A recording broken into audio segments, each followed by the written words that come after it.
It's okay that they can see me? Yes. Yeah? Yes. So, okay. That is where you are. Okay. So we'll start now? Yes.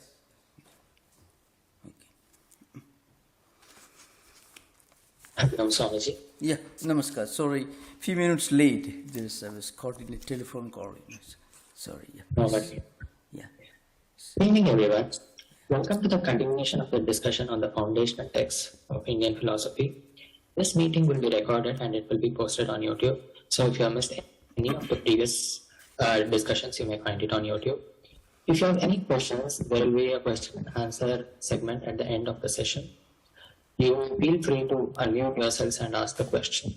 Please use the raise hand feature of Zoom in order to maintain the queue. If you are not speaking, please mute yourselves in order to minimize the disturbances. Thank you. Recording in progress. So thank you, Prajwal, and welcome everyone. So we are continuing our discussion, the Purusha Suktam. Om Sthapakaya cha dharmasya sarvadharmaswarupine avatara varisthaya Ramakrishnaya te namaha Sudhismriti purananam alayam karunalayam Namami Bhagavat Padam Shankaram Lokashankaram. We were discussing this Purusha Suktam, and as I mentioned, there are two versions that we are dealing with. The one, primarily the version that is found in the Rigveda Samhita, that is the 90th Suktam, Suktam number 90 of the 10th mandala, and of course we are also referring to the Yajurveda version that is found in the Taittiriya Aranyaka. So we were discussing the fifth mantra we completed. We are going to discuss the sixth mantra today. Of course, the sixth mantra. Yat purushena habisha deva yajñam atanyuda vasando asyasid ajyam grishma itma sharat habihi. This is the sixth mantra. We just dealt with this, but we are going to do it more elaborately today. So the subject is yajñam. Yajña, I want to remind you, yajña means a Vedic ritual, which is also a symbol of sanctity and sacredness, which involves sacrifice, renunciation, meditation, going deeper into our own real self. This is the meaning of yajña. There's got different interpretations, but the particular interpretation that we are keeping in mind today, during this discussion, is the definition found in Katyayana's interpretative work, Sutra Vyakhya, that is Yajño Vai Seshtatamam Karma. It is a sacred, sanctified, meditative ritual which involves renunciation, self-abnegation, unselfishness, desirelessness, a sense of sanctity and sacredness. Now, when we talk about yajña, I mentioned this earlier, but we should keep that in mind. Yajña is a term used in the ordinary, in the conventional sense. Yajña means a ritual, and there are different types of rituals, yajñas in the Vedic tradition. They are called Sapta Havir Yajñaha and Sapta Soma Yajñaha.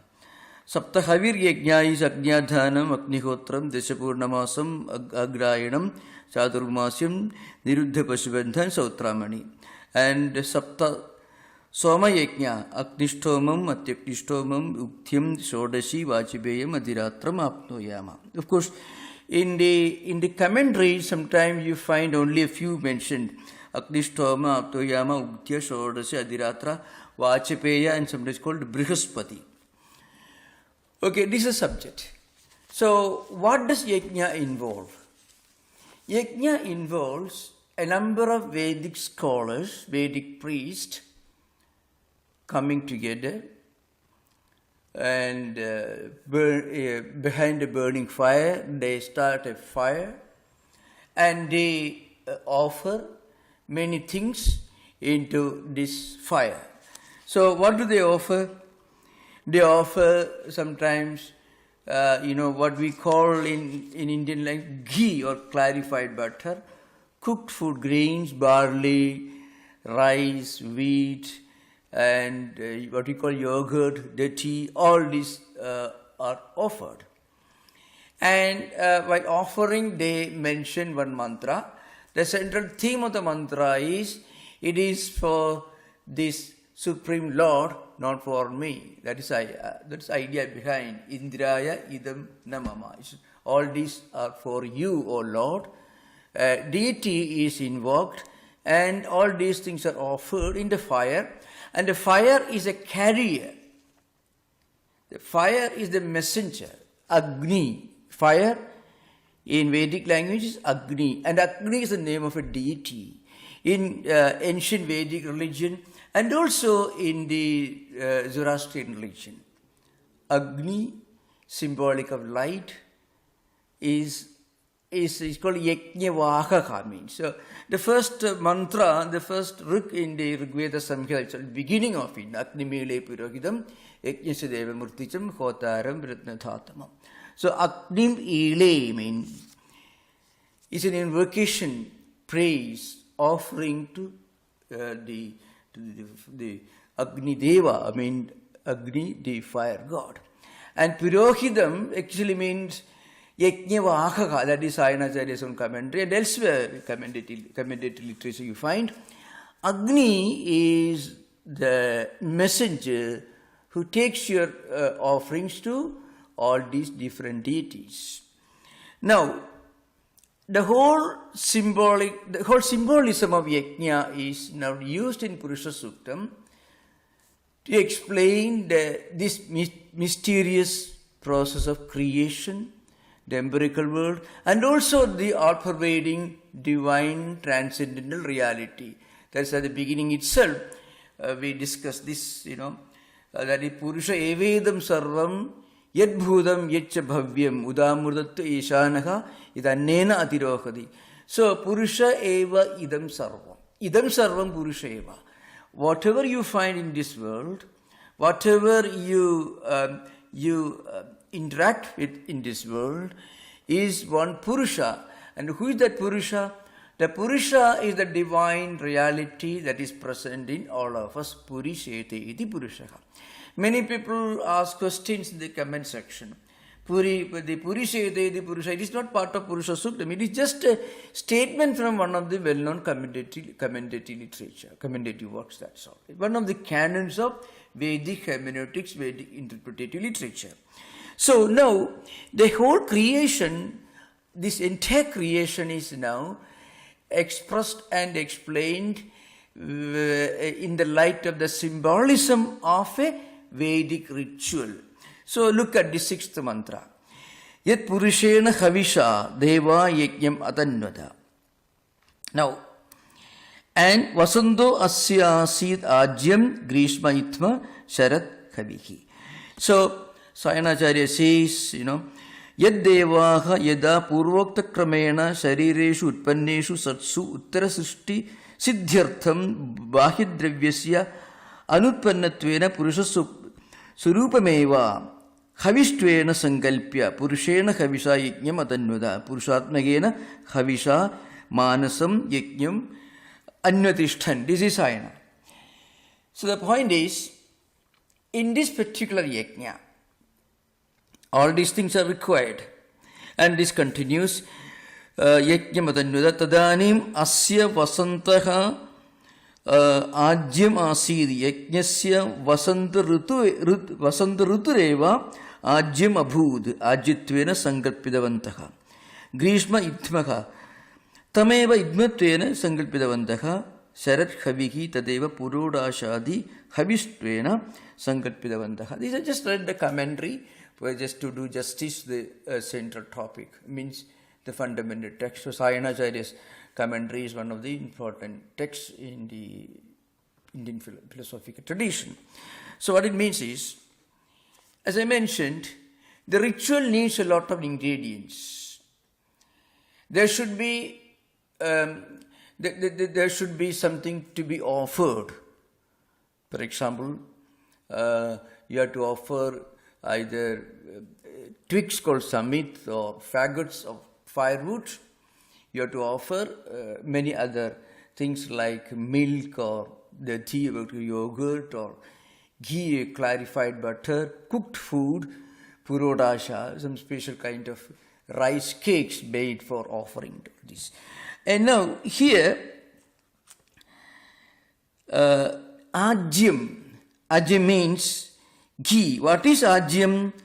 Asya vasantaha ajyam asid. Spring season becomes the ghee. So you can imagine, spring season becomes the ghee, and then Grishma idmaga. Grishma means summer season. During summer season, trees and firewood all will become dry.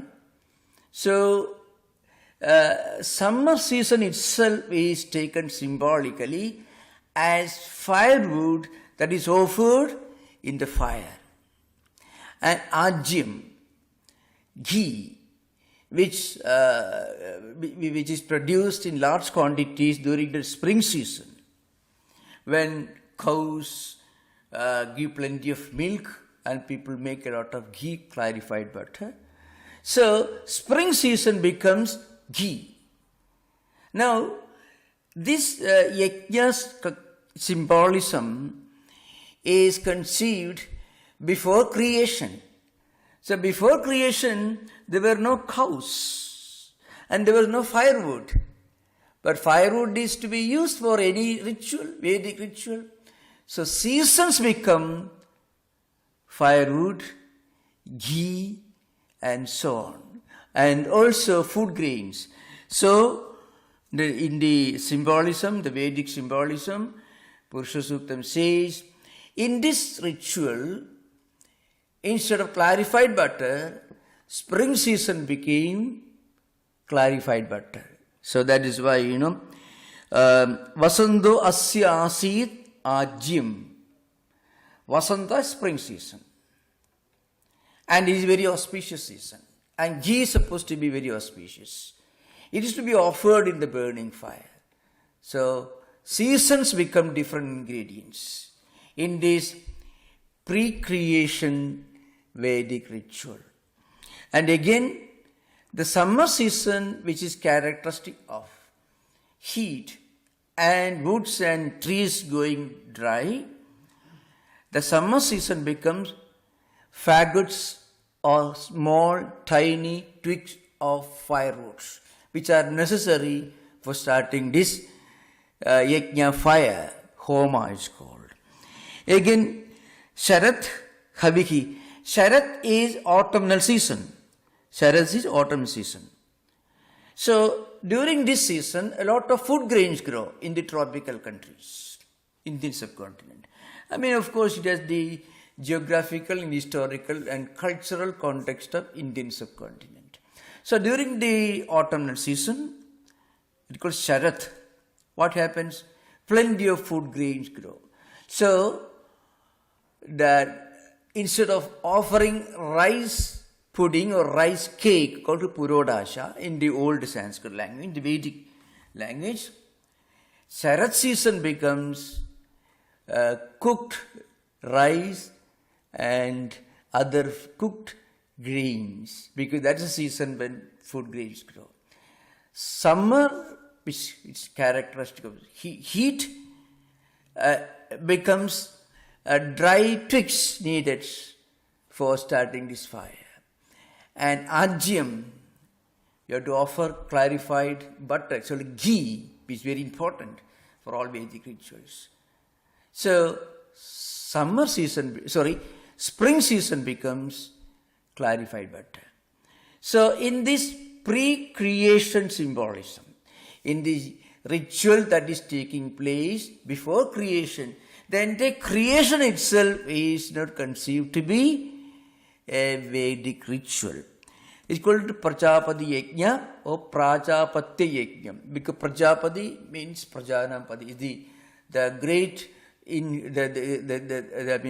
the great ancestor, the one from whom the whole creation begins.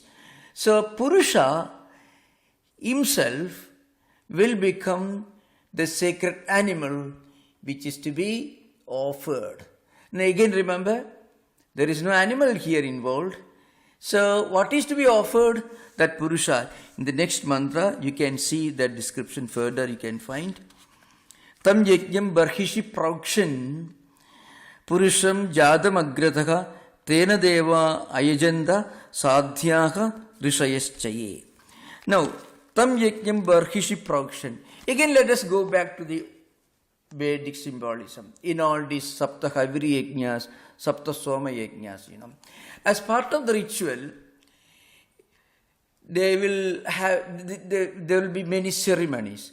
And one of the ceremonies is the Vedic priest, the Hota represents the Rigvedic tradition.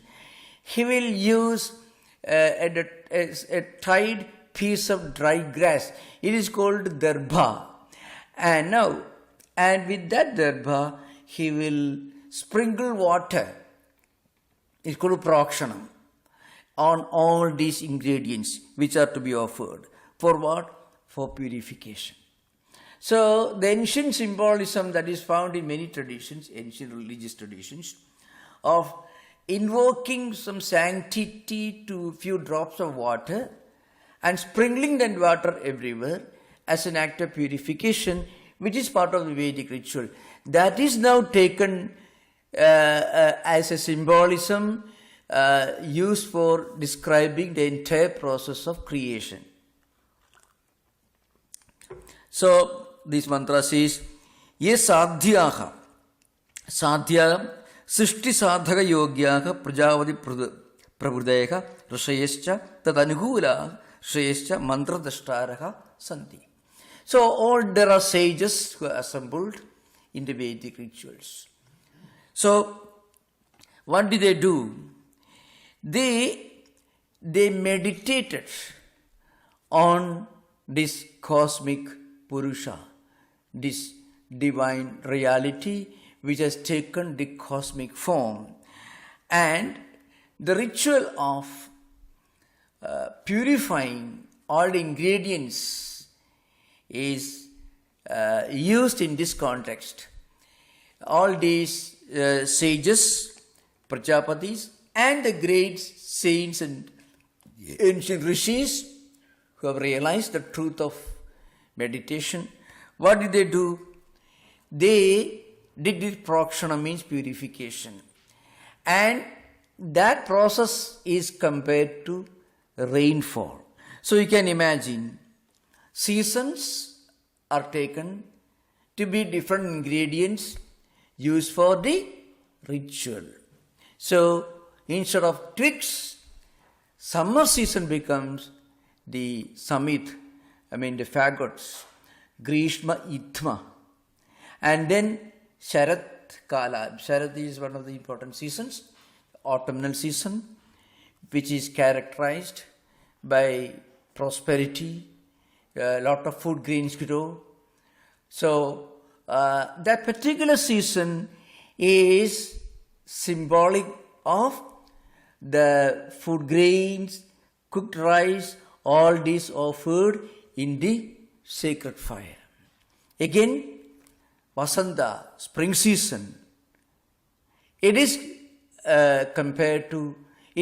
taken and it becomes the ghee, the clarified butter that is offered in the sacred ritual. So that means the entire cosmos, all the seasons, all the years and months and days, and later you find Chandrama Manaso Jataka, like that you find from that Purusha, moon came out, sun came out, all that you find later on. So how does creation take place? The creation is conceived to be a sacred ritual. Seasons become faggots of twigs used for the yajna,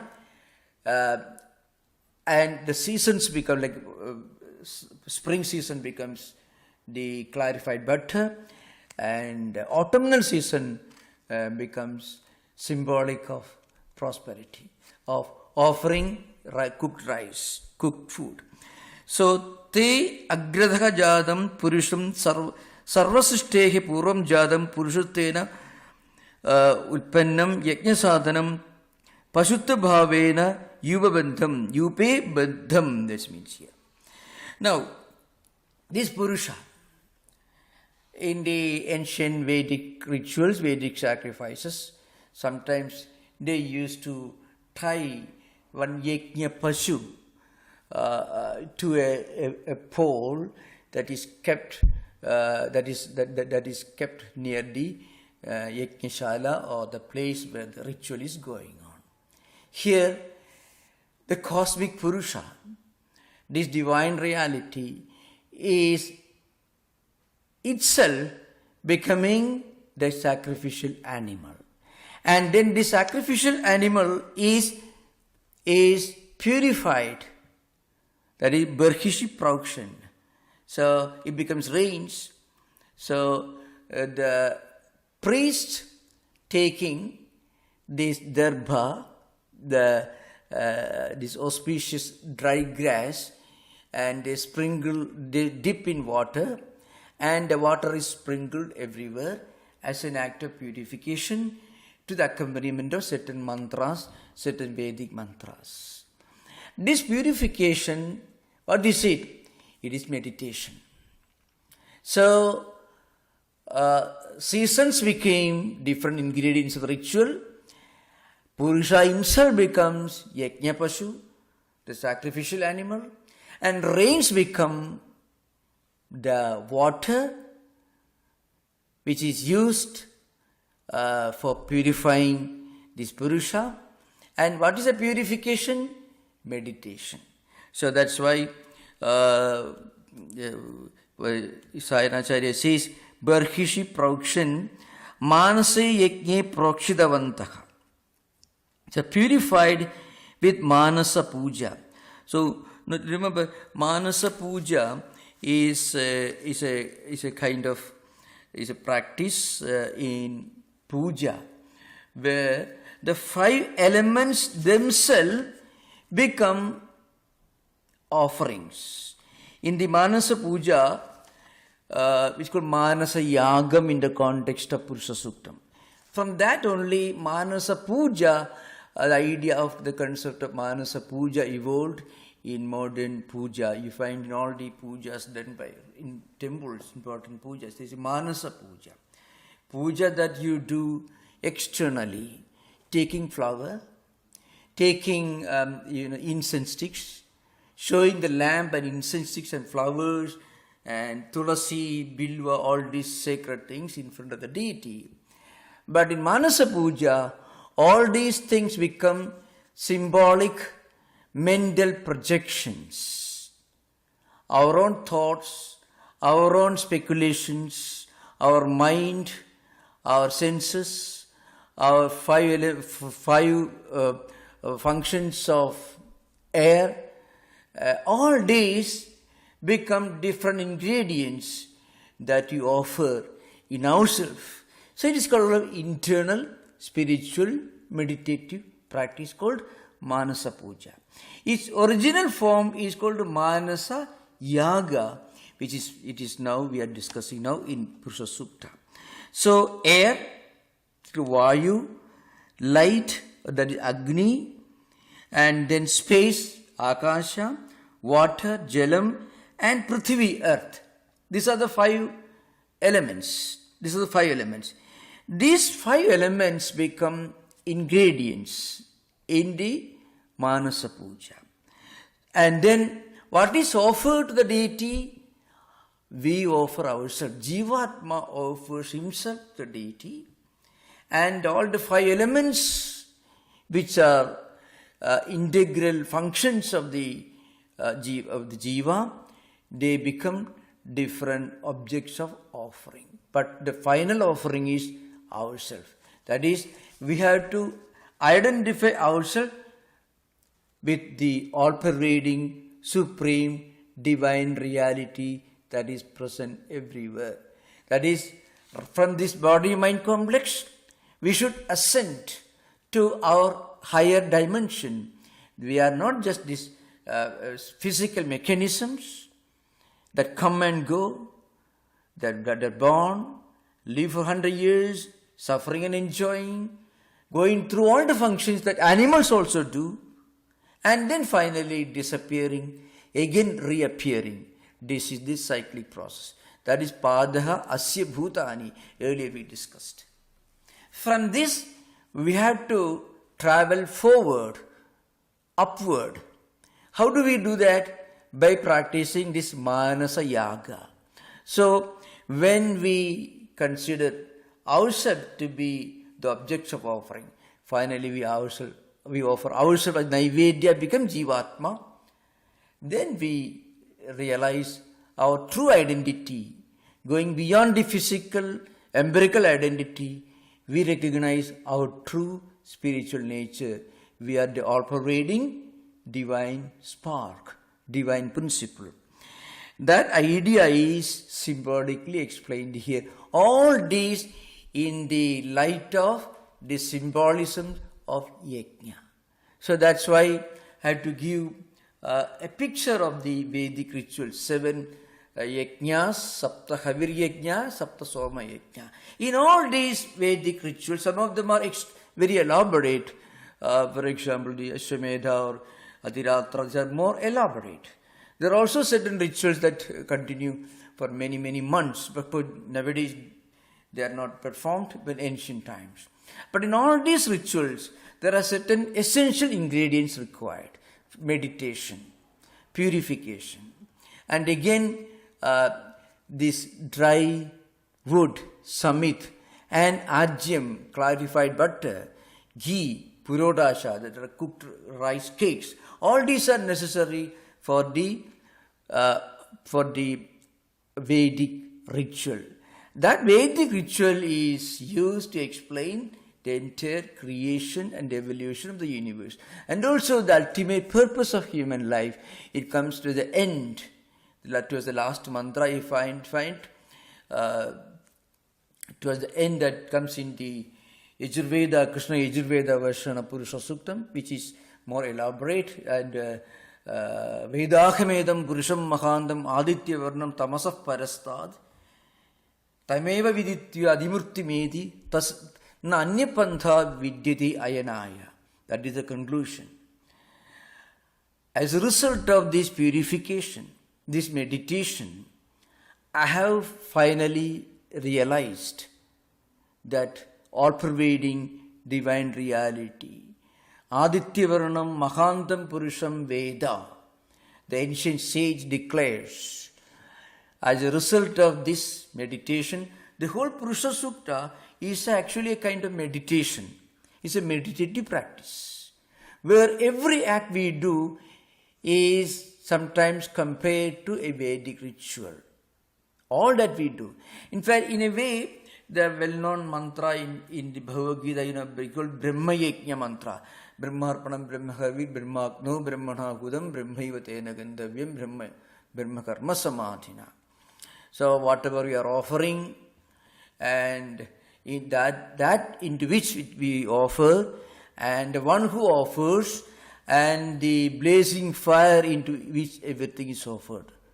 All these, and the whole final destination is Brahman only.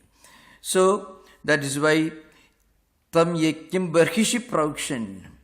And this purification is done by spiritual disciplines, by performing spiritual disciplines. Barhishi Praukshan. Barhishi actually means in that darbha, in the sacred dry grass. Prakshanam literally means, prakshana kriya actually means purification, the act of purification ceremony, which inherently involves sprinkling sacred water. So water is rain, and different ingredients used for the ritual, the 4 seasons. The other 2 seasons, the pre-winter, all these are included in the Sharath, symbolically. And again, what is offered, like clarified butter, spring season. And our own mind meditating on the supreme reality is actually compared to the act of sprinkling sacred water everywhere. So, in other words, Srishti itself is the effect and the result of yajna. As a result of this meditative practice, we realize our own true nature. We are not the karta and bhokta. We are not psychophysical mechanisms involved in different actions and enjoying the results. We are rather the witness, the transcendental reality. This is the meditative practice involved here. Okay. Now, next mantra is, of course, Tasmad Yajna Sarvakuta Sambhrudam Prishad Ajyam Pashun Chakre Vayavyan Aranyan Gramyaha Chaye. So, these are again a description of different creatures, different animals which came into existence. Later, you also find a very beautiful symbolic description of the emergence, the creation of different types of human beings with different temperaments, how they emerged from different parts of this cosmic Purusha, the cosmic reality. So, eighth mantra is Sarvahutaha. So, Sarvatmakaha Purushaha Yasmin Yajne Huyade Sa Sarvahut Tadrishat. So, from this Purusha, which actually the essence of entire Vedic Yajna, all these things, Tasmad Yajnat Purvokta Manasad Yajnat. So, Sayanacharya says, it's a Manasa Yajna. From this internal meditative practice. So, this is how creation happened. So, creation is a result of meditation.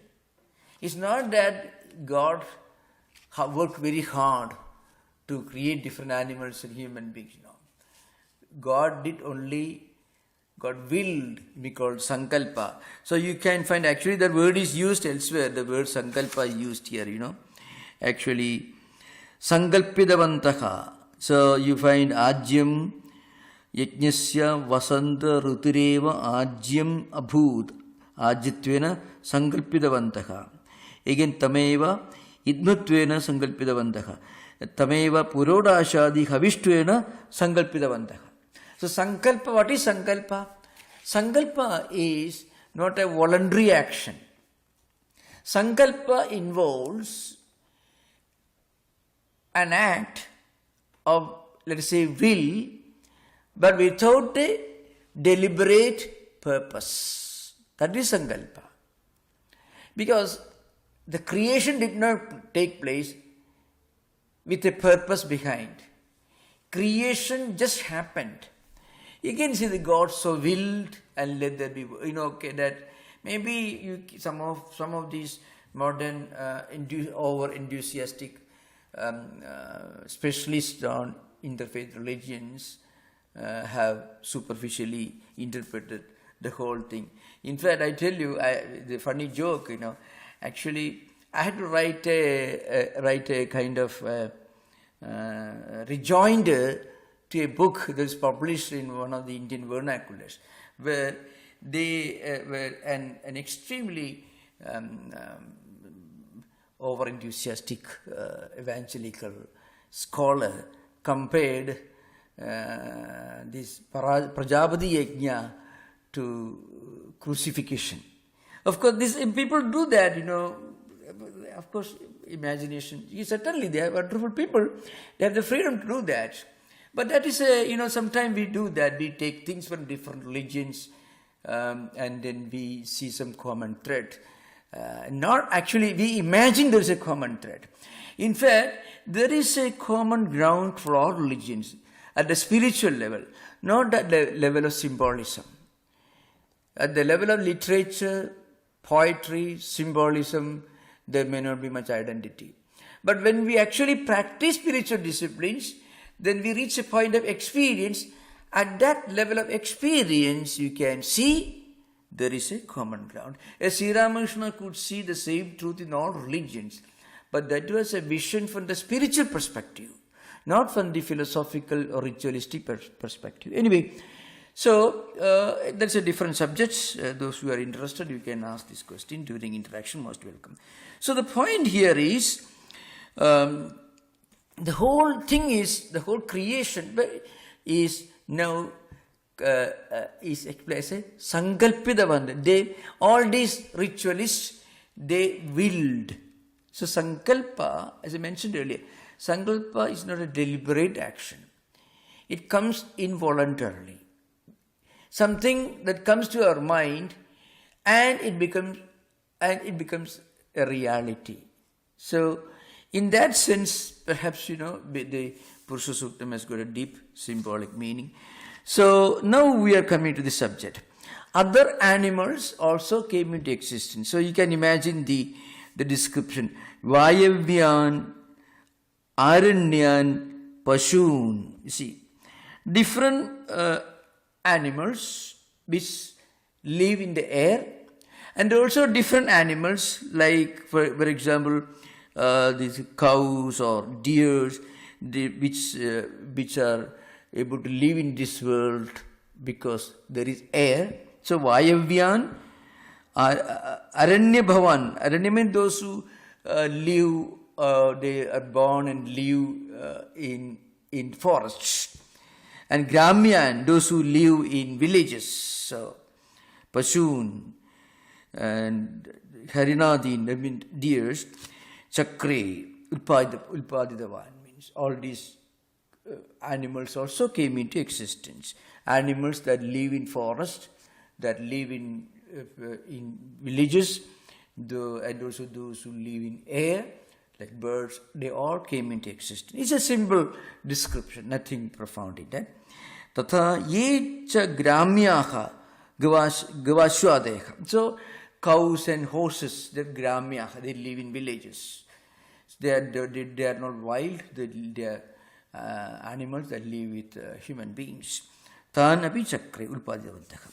So this continues. Again, tasma yajna sarvahuda rucha samani yajnire chandamsi yajnire tasmat yajus tasmad ajayita. And then later on, of course, other creatures also came into existence. And then what happens? From them, Rigveda came into existence, Yajurveda came into existence, Samaveda came into existence, Atharva Veda came into existence. And also 4 Vedas. And then 6 Vedanga, Shiksha, Kalpam, Vyakarna, Niruktam, Chandasa, Jyotisham, all these came into existence from the same Purusha. So, the whole creation is a meditation, is a meditative process. And in this process, this cosmic creation happened, the phenomenal world, the animals of different types, living creatures of different types, those who live in villages, in forests and air, they all came into existence. And then all the Vedas also came into existence. All the, I already described the 7 important chandas, meters, Anushtuktash to Gayatri, Brihadi, all that I described. There is no need to describe that. I already discussed very elaborately. And then 11th mantra continues, Tasmat Ashwa Jayanda Ekecha Ubayadataha Gavoha Jitniri Tasmat Jada Ajavayaka. So then what happened? The description continues. Of course, yeah. That is, here of course, Sayanacharya makes a statement at the beginning of the Bhashya. Prasnotra Rubena Brahmanadi Srishtim Bhaktum Brahmavadinam Prasnaha. So, great scholars who want to know more, they are putting a question. How did people belonging to different categories, different spiritual and cultural temperaments, how did they come into existence, how were they born, how they were created, that question. So anticipating this, there is a simple mantra which we need not discuss very elaborately. Yam purusham vyadadhu kadita vekalpayan mukam kimasyahu bahu ka urupada uchyede.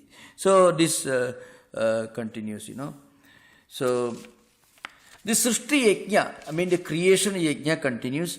How to see a vision of the Yajna Purusha, how to visualize the Purusha, and also how from this Purusha, from this cosmic person, this cosmic reality, humanity came into existence, people with different temperaments. For that, Yat Purusham Vyadatu means we adatu, means when did they get divided? Katita Vyakalpayan, Vyakalpayan, Mukam Kimasya Kaubahu Kaurupada Uchyede.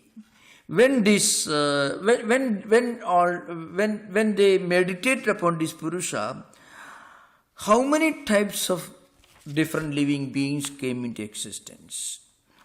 And how did they conceive of the different parts of this cosmic Purusha? This again you can remember. It's a wonderful poetical, marvelous poetry. So in that poetry you can find, you should not look at the whole thing as a statement, like a manual that you get when you buy a machine. It will be very clearly described. You press this happens. We should not look upon a great mystical poetry with the empirical perspective. We will be losing much of it. So a question is put forward before one of the famous part of this Purusha Sukta is introduced. So how people from different temperaments came into existence, and from which part of the Purusha all of these came into existence, and in response to that the well-known description begins. So remember, before this I want to mention a few important things. We are now entering a very slightly controversial subject which people do not understand either the scriptural or spiritual perspective. So as a result of this, a lot of misunderstanding. Brahmanosi mukhamasid bahu rajanyakೃತಃ uru tat yasya vaishyaha padvyam shudro ajayata. This is a well-known verse. Of course, there are slight differences. For example, in Atharva Veda, madhyam tadasya yad vaishyaha. So the third pada, the third line could be different in the Atharva Veda. So I shall first read the Anvaya called the prose order. Anvaya tesham prasnanam uttarani darshayati. So the answers are given. Brahmanaha asya mukhamasid prajapadehi mukhad utpannaha rajanya bahu kritaha bahu tena nishpaditaha bahubhyam utpaditaha. Tad asya yad uru tadanim prajapadeyo uru astam tayohu vaishya utpanna urubhyam jataha tada asya padbhyam shudra ajayata padbhyam shudra utpanna. Okay, now here Brahmana, Kshatriya, Vaishya, Shudra, these terms are used here. They do not refer to casteism.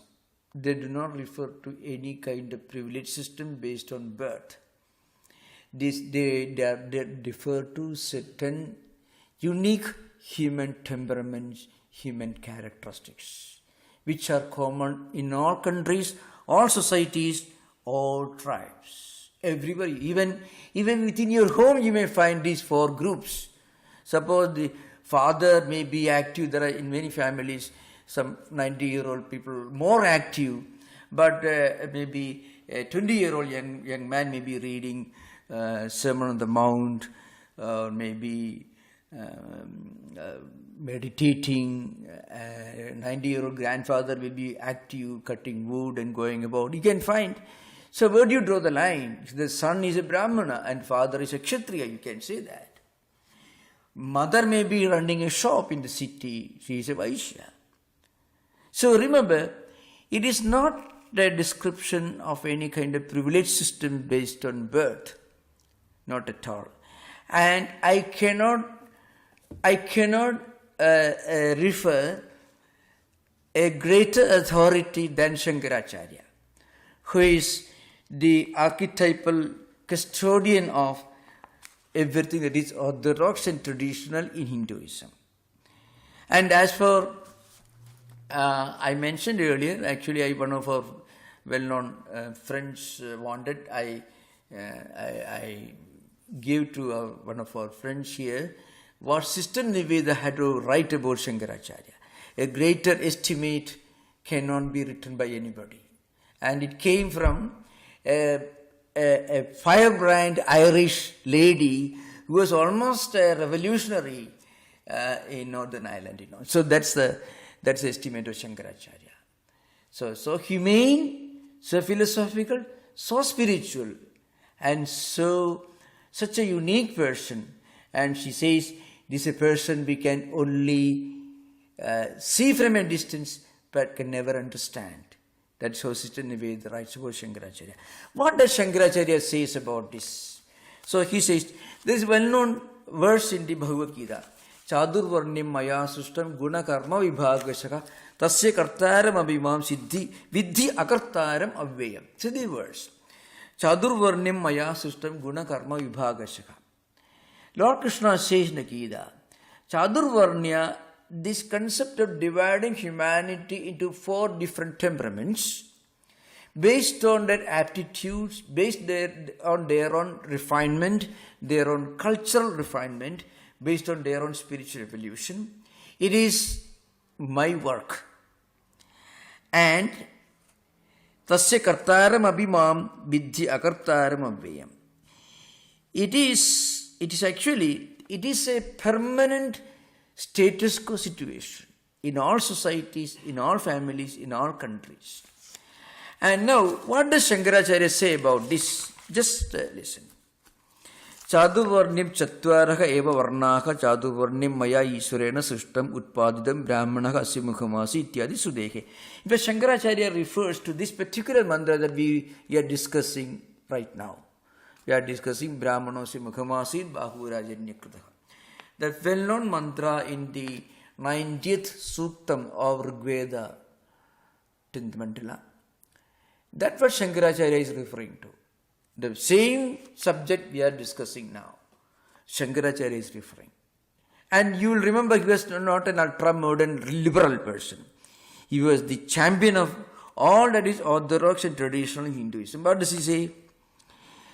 Guna karma vibhagasho, guna vibhagasha, karma vibhagascha, gunaha sattva-rajas tamamsi.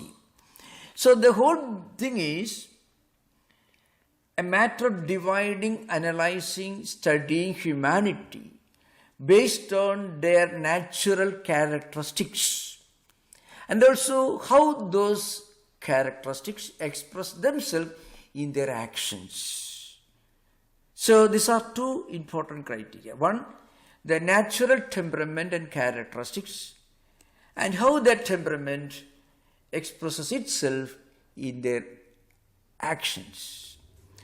And he says, Tatra satvikasya sattva-pradhanasya brahmanasya shamo dama tapa ityadini karmani. So who is a brahmana? Brahmana is a person who has got all these qualities. Self-restraint, self-control, maturity, all these qualities.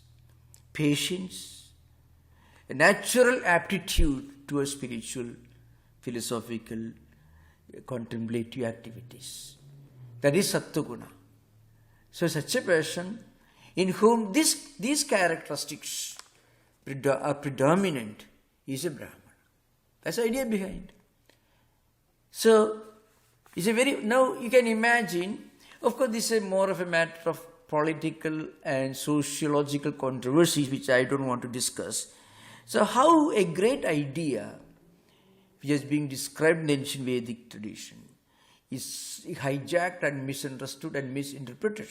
It's common in every family, in every culture, every society you can find. There are people who are contemplative by nature. given a chance, given an opportunity, they will rather read something, contemplate and meditate. Not too many, but a small number of people will be endowed with a dominant sattvic temperament. In all religions, in all societies, in all countries, in all families you find. Even San Francisco city also you find. A small tiny percentage, maybe 0.0002% or 3% will be contemplative by nature, meditative, self-restraint, self-control. Mind is always kept in a state of even-mindedness. That's all. Tatra satvikasya sattu pradhanasya brahmanasya shamo dama tapa ityadini karmani. That's it. Then, what about the next category? Kshatriya. Mostly, it's active people. Sattu upasarjana raja pradhanasya kshatriyasya shaurya teja prabudini karmani. Okay. Second category. There are those who have got more of, let's say, Rajoguna. They are very active. Very active.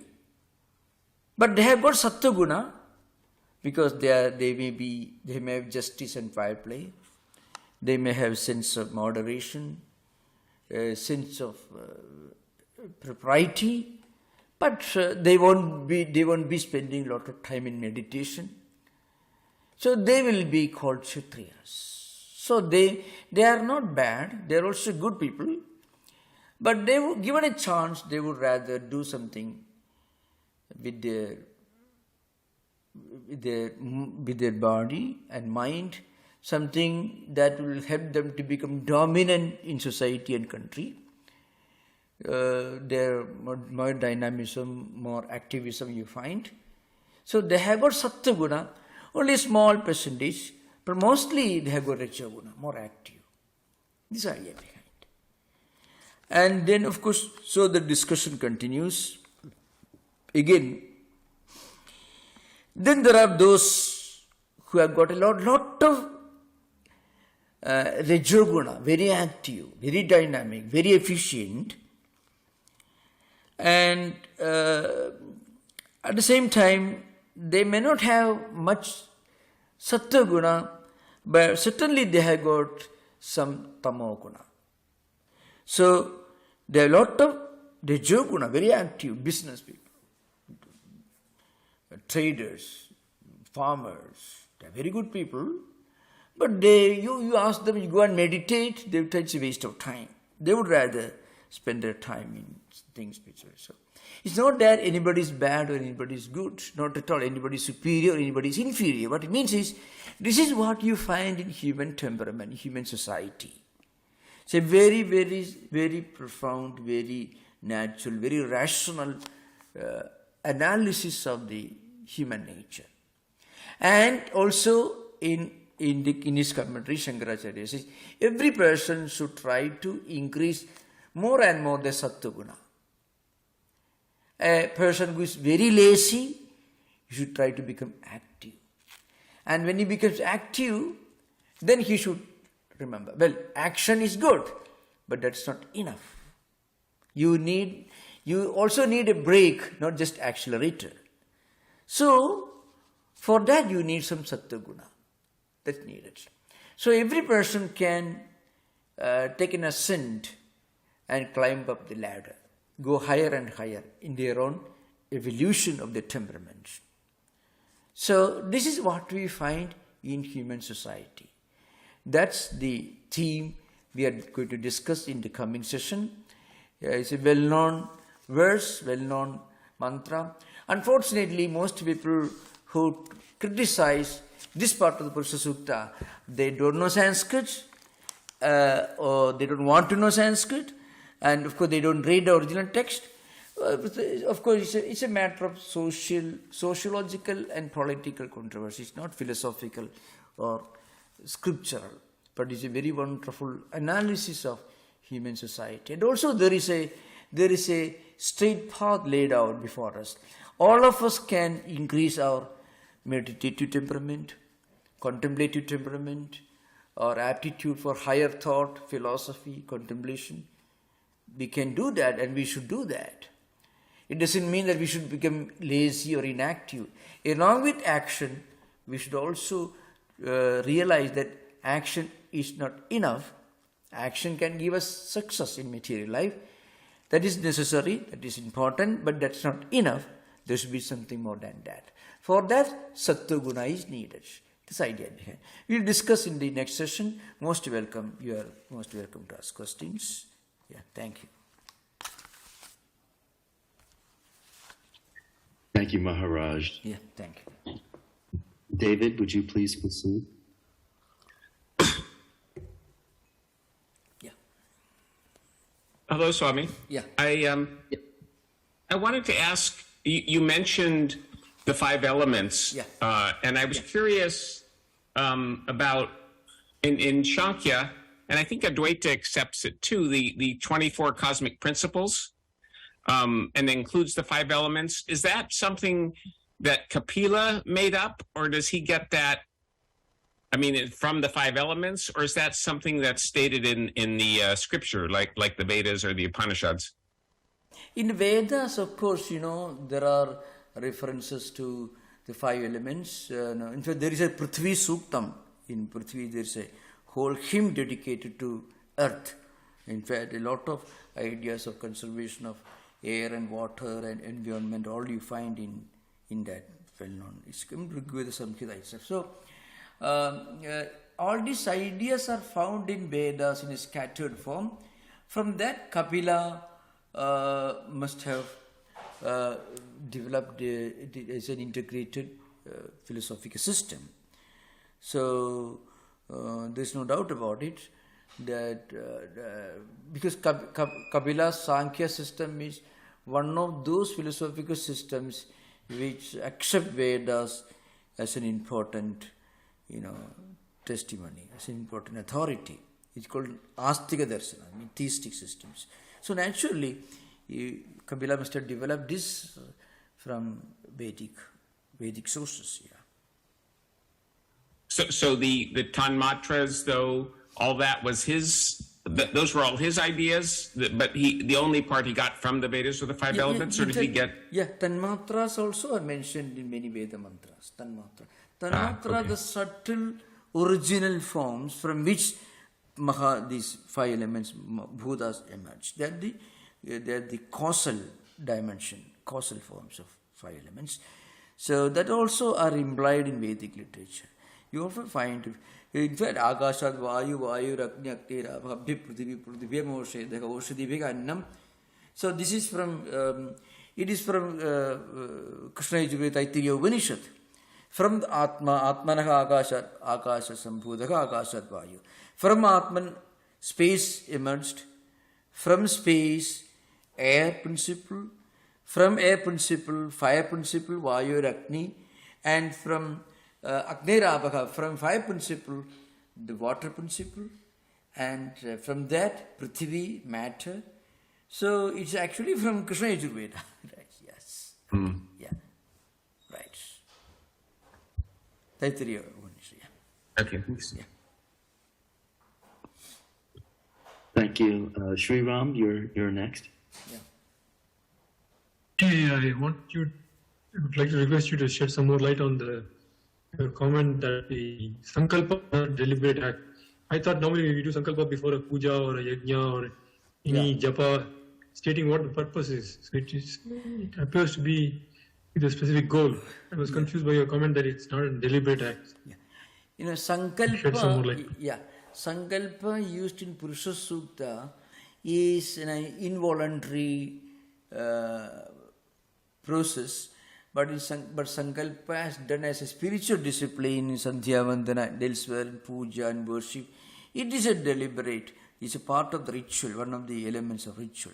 Sankalpa is the beginning of puja, You have to do Sankalpa, but for what purpose you are doing puja, with what purpose, so you are who is doing it, on which day. All this is part of Sankalpa mantra. So there's a voluntary action, deliberate ritual. But Sankalpa in the Purusha Sukta context, it is involuntary Sankalpa. It's a, Oh, so you're saying the Sankalpa by the Paramatman, the whole yajna, why he did offer himself, you're saying that is not a jelly. Okay, I got it, Swami. you know, Vedic symbolism is employed here to describe creation. So when you describe creation, God, Paramatman, Purusha did not have a definite purpose for creating this world, because if God had a purpose in creating this world, there was a problem with him because he wanted to do something. If he had wanted to do something, he must have been imperfect. If you want to do something, it means you don't have it right now. So you are in need of it, so you are not perfect. That's why creation itself is called a Leela. A Leela means sport. In the evening you go for a walk. You may say it's for exercise. But suppose you go for a walk just for walking. There is no purpose behind. So it just happens. That is the highest description of creation. In fact, it is Lokavattu Leela Kaivalyam Brahma Sutra is the Badarayana Sutra. So creation can be ultimately explained only as a purposeless act of sport, not a deliberate action. That is why creation, Srishti in the Prasutta context is called Te Sankalpitavantaha. They did Sankalpa. That is Sayanacharya writes, uses that term. This idea. But remember, don't mix that Sankalpa with the Sankalpa which is an important part of puja. That Sankalpa is different. This Sankalpa is different. Okay. Yeah. Maharaj, Yeah. you mentioned in passing, since I don't see questions, I'll ask one of my own. Yeah. You mentioned the dangers of matching in comparative religion or in this interfaith analysis, the dangers of syncretism, trying to match True. between one tradition and another. Yeah. And of course, we're going to notice comparisons, but to really understand the authenticity of what you're describing, which is participating in the creative act, we have to let go of that. Yeah. Is that correct? True. Yeah. Syncretism is dangerous because it can explode any moment. So, in a very casual, superficial way, if you say religion is the same, it is not correct. But at the same time, one can say every religion, when properly and sincerely practiced, can lead to the same goal, which is an experience, not a conviction.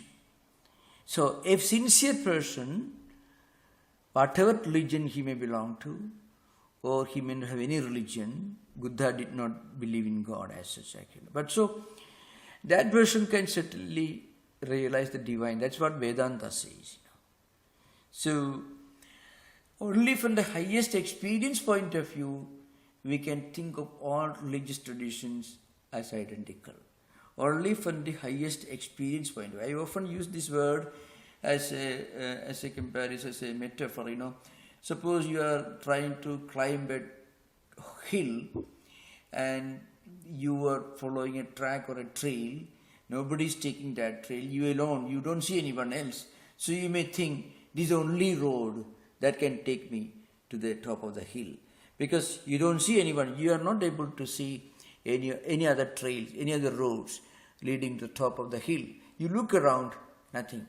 But when you reach the top, suddenly when you look around, you find there are thousands of other trails that people are taking from different directions. And they all will take you, ultimately, if you travel long enough, if you persist long enough, to the top of the hill. That is experience.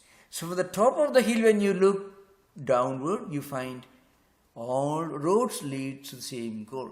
But you don't realize this before you reach the top of the hill. You don't see other trails, other roads when you are following your own track. So that's the main thing. The philosophical level, the dogma level, the ritualistic level, there cannot be real identity. At the spiritual level, and that which actually transforms a human being to a higher person, then you can connect with the spiritual, with the universal, with the transcendental that you find in all religions. It's a natural urge to go for the transcendental, look for the transcendental, look for the higher in all traditions. So that's important. Thank you. Thank you for the question. Very interesting. Yes, Maharaj. Yes, Maharaj. Thank you. Mark, you're next. Yeah. Pranam, Maharaj. I know this is a little bit off the subject, but I was wondering if you could speak a little bit about the significance of the Vedic wedding ceremony. Wedding ceremony, yeah. But of course, I can. You find in the 10th mandala there are mantras which are normally uttered by people who perform this, Grihnamiti Saubhagatvaya Hastam. This mantra begins, which actually involves. But anyway, it is in Vedic scheme. Marriage is a pilgrimage, both husband and wife, reaching towards the same, going in search of the same goal. That's because Saka Dharmini is called. So you find in our Puranas and elsewhere, you find the good meritorious deeds done by the husband will benefit the wife, and good deeds and meritorious deeds done by the wife will benefit the husband. So it is actually mutual, is a harmonious pilgrimage in search of higher goal. It is in fact, the way that this Vivaha Suktam is a very important, well-known Suktam in the Rig Veda, which are not very relevant for our context, but it lays before you a very grand, a great, and a highly spiritual concept of living married life. There's a very sublime concept we find. I can give an example of just to remind you. Once some American ladies, and maybe I think Sister Niveda also was present. She was an Irish Catholic. She visited Vellore, India, and she met Holy Mother, Sri Sharada Devi. And then, they couldn't speak each other's language because mother could only speak in Bengali and these European or American ladies only spoke English. So, but still somehow they contacted. But mother asked them to describe their wedding practice or rituals, whatever it is. I think that lady who mother asked was a Catholic, and she described, and mother, she was wonderful. She mother appreciated, praised that concept of marriage in Catholic tradition. You can find in Holy Mother's life. So, mother was overjoyed to hear something so great in alien tradition, which she never knew before that.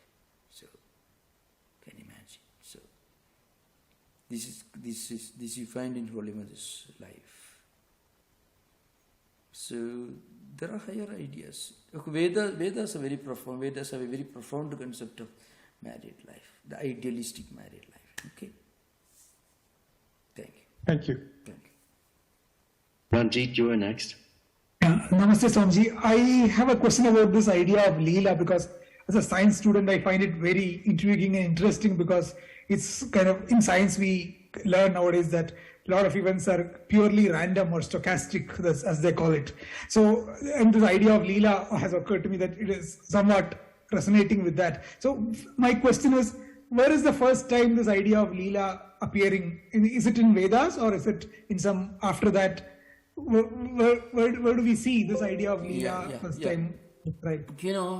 Of course, this is a Vedantic perspective, Advaitic perspective. From Advaitic perspective, this world is not absolutely real. Because in Vedanta or Advaita Vedanta, anything that is to be called absolutely real, Paramarthika Satta, should exist without any change in the past, present and future. without any change.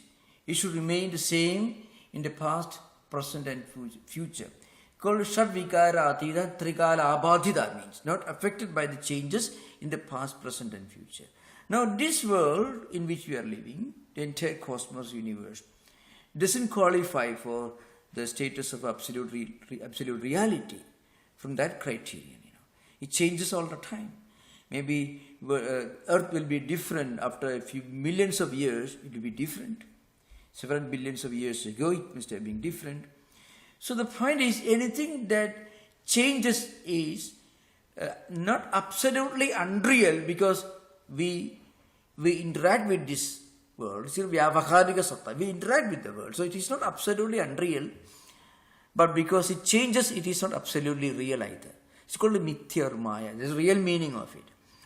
So how do you explain this world then? So it is explained in the light of a magician playing a magic in the presence of a king. That is a very wonderful graphic description in the Mandukya Karya Bhashyam by Shankaracharya.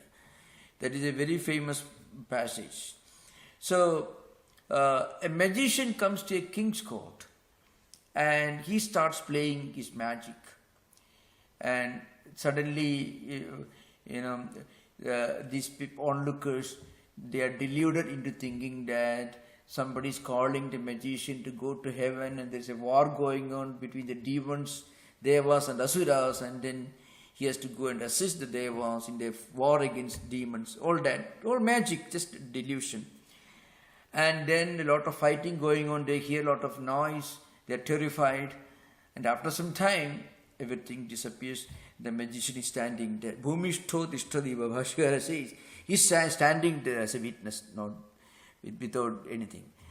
But no, you cannot say that magic was unreal, because for a few minutes, at least, they thought those things were happening. But before the magician came, those things were not happening. And after some time, when the magician actually, when all this magic stopped, then also it was not happening. But in between it was happening. So what does it mean? Not absolutely unreal, but not real in the true sense. A pot is not absolutely real, because a pot was clay before the pot maker made a pot. And if you break it, it goes back to clay. A goldsmith makes a necklace. It was something else before he made a necklace. And if you melt it again, it becomes something else. But again, you cannot say the pot is unreal in the absolute sense, because you store water in the pot, you use it for your domestic purposes, you wear a necklace on your neck, you can't say it is unreal, but then it's not real in the absolute sense because it becomes something else after some time. So, something that remains for some time and then becomes something else is neither absolutely real nor absolutely unreal. Then how do you explain this empirical world? Only as a play. The magician was just playing actually. Because he was playing, you cannot say it is absolutely unreal. See, if you go to Disneyland or Disney, these places, 3 hours you pay $100, 3 hours you see all these things happening. For 3 hours, if you believe it's all unreal, then you are wasting $100. For 3 hours, when you are within the hall, you think all these things are real, what you are seeing in the Disneyland. Because at that time, you movie also. When you are seeing the movie, at least for 3 hours, good movie I am talking about, that can really absorb you, a good movie, it is not absolutely unreal because it is happening. For 3 hours it was real. As if it was real. As if it were real. That's a real description of Jagat. So remember, it's a great misunderstanding. Shankara, Vedanta say the world is unreal. I am not here, you are not here, the mic system is not here. No, Vedanta doesn't say that. Vedanta only tells you the mic system will not be here after 1 billion years. That's all. That's what it says. It is not eternal in the absolute sense. So then what status do you give to this world? It is really not unreal in the absolute sense, not real in the absolute sense. It is a play. Logavattu Leela Kaivalyam. That is the Badarayana Sutra, Brahma Sutras. So this Leela is there in Upanishads also. But in the Upanishads, have they described the word, used the word Leela and described it? Upanishads use the word Leela, but Upanishads do not become a compact philosophical system before Shankaracharya emerged. Upanishads become a compact philosophical system only with Shankaracharya's commentaries. The first commentary on the Vedic literature in a philosophical perspective. So there are, of course, there are many passages where it is implied, it's clearly stated, but becomes a definite philosophical, a compact philosophical system only in 8th century AD. That's the idea behind. Thank you. Maharaj, on that very subject, before David's question, there's a question on YouTube about Leela and the whether there's any order in the creation myth, in the creation story, any details in the Vedas besides Leela. Well, there are many passages of creation. On the sequence of creation. Sequence of creation. Yeah. Taittiriya Upanishad has got a lot of passages. The Srishtu Tadeva Anupravishat Anupravishat Satsatyecha Bhava. That's also a brief equivalent of the Genesis you find. But God, there it says Sattapo Atapyada, and God, you can say Brahman, did tapasya. Then after tapas, the Srishtu, then the world was created. And after creating this world, Brahman or Atman entered in itself, it became one with it. The creator becoming one with the creation, which literally means there is no real creation apart from the creator. So creation and creator are the same. This idea makes absolutely no sense in the Abrahamic tradition or any non-Advaitic traditions. In the Advaitic tradition alone, it makes sense, because the clay and the clay pot are really the same. The golden necklace, and you melt it, you become something else, golden ring, they are the same. So, the point is, non-Advaitic philosophers bringing the idea of Vyavahara Buddhi, means practical utility. You cannot store water in a pile of clay. The clay should become a pot, then only you can store water in it. So there is a practical utility. Practical utility doesn't give it a different or independent ontological status. Practical utility doesn't give clay pot and clay independent status in terms of ontological reality. That's the idea behind. Understood. David, you're next. Yeah. Swami, I just had a further question along the lines of Leela. Yeah. Can it be said that Sri Ramakrishna and Holy Mother are an incarnation of that God entity that began this creation? Yeah. This Leela? Yeah, Avatara concept is fully understood in Vedanta.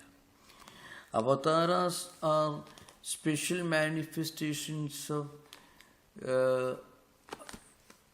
highly elevated divine personalities who come from time to time. That's the only concept we can think of it. Swamiji compares with big waves in the ocean. Big waves in the ocean.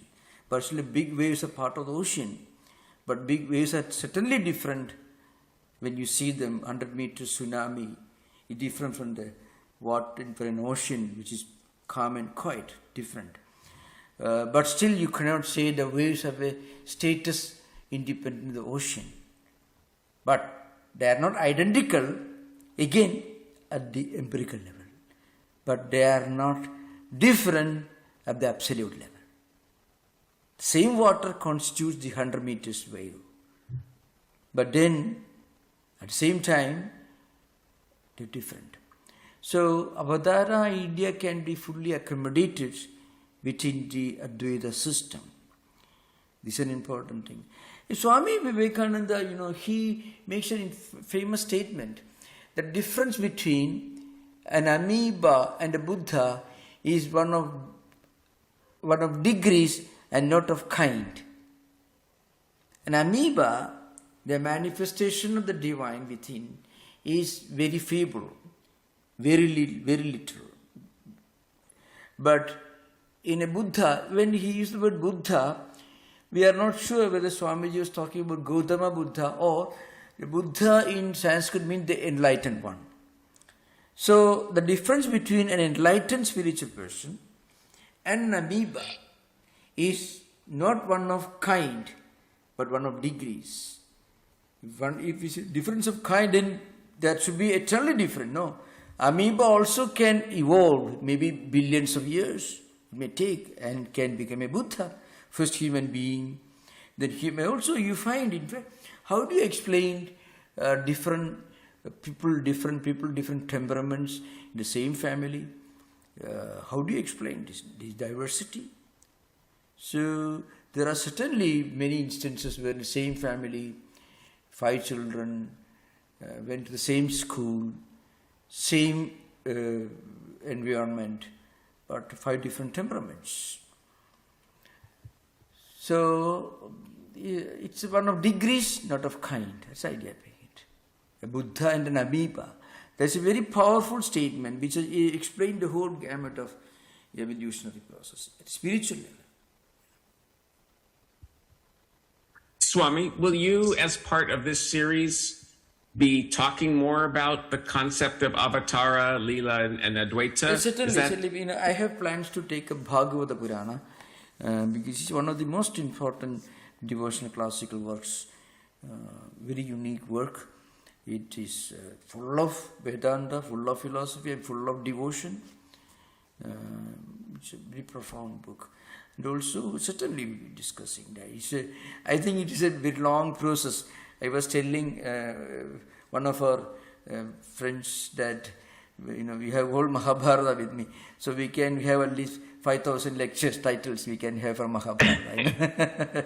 Okay, I won't inflict all of them on you, but I was getting a joke like that recently. Okay. So this particular class is going to go on for another 20 years? Is that what you're... No. At least. This may not last long because the Purusha Suktam is one of the most important parts of our Vedantic literature. This idea behind it. And somebody requested, that's why he started this. Okay? Yeah. Thank you so much for your Thank you, Swami. enthusiasm. Thank you, Maharaj. Yeah. Thank you. Thank you. Om Shanti Shanti Shanti Harihi Om Tatsat Sri Ramakrishna Arpanamastu.